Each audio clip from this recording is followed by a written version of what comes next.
जब कभी भी किसी कंपटीशन या किसी भी एग्जाम में ऐसा सवाल आ जाए और पूछ दे कि ये एंगल कितना होगा, तो कैसे निकालते हैं, ध्यान से देखिए। अब देखिए हमें ये एंगल निकालना है तो क्या करेंगे, इसका आरबीडी बनाएंगे। मान लिया कि इस ऑब्जेक्ट पे इस रस्सी में टेंशन लग रहा है T1 से, यहाँ पे जो टेंशन लगेगा वो ऊपर की तरफ होगा। इस पॉइंट पे रस्सी में टेंशन कैसा होगा, ऊपर होगा। इस पॉइंट पे भी टेंशन कितना होगा, T1 ही होगा। जितना यहाँ पर टेंशन लग रहा है रस्सी में, रस्सी सेम है तो जितना टेंशन यहाँ पे उतना ही टेंशन यहाँ पे ऊपर लग रहा है तो यहाँ पे नीचे लगेगा। मान लिया कि इस रस्सी में जो टेंशन लग रहा है वो है T2। बोला इधर से 60 न्यूटन का फोर्स लगा के इसको खींच रखा है यहाँ से, और ये सिस्टम पूरा इक्विलिब्रियम में है, और नीचे पे एक फोर्स लग रहा होगा mg।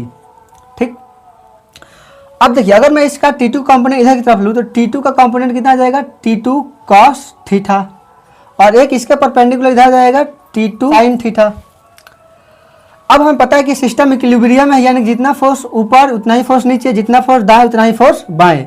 यानी कि यहाँ पे जो T2 sin थीटा होगा वो बराबर होगा 60 न्यूटन के, और यहाँ पे जो T1 होगा वो बराबर हो जाएगा T2 cos थीटा के।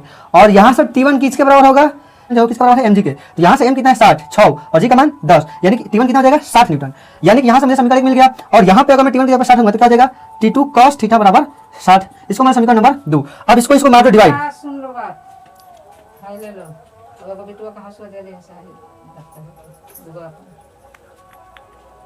ठीक है, रहा और समीकरण 1 और समीकरण 2 को डिवाइड कर देंगे तो क्या आ जाएगा, ध्यान से देखिए। अगर मैं 1 को 2 में डिवाइड करूँ तो T2 से T2 का जाएगा sin थीटा अपन cos थीटा हो जाएगा tan थीटा, और बराबर 60/60 1 हो जाएगा। यानी कि थीटा और कितना हो जाएगा, tan, इसको मैं tan इनवर्स 1 लिख सकता हूँ, और tan इनवर्स कितना 1 कितना होता है 45 डिग्री। यानी कि कितना एंगल बनेगा, ऑप्शन नंबर सी।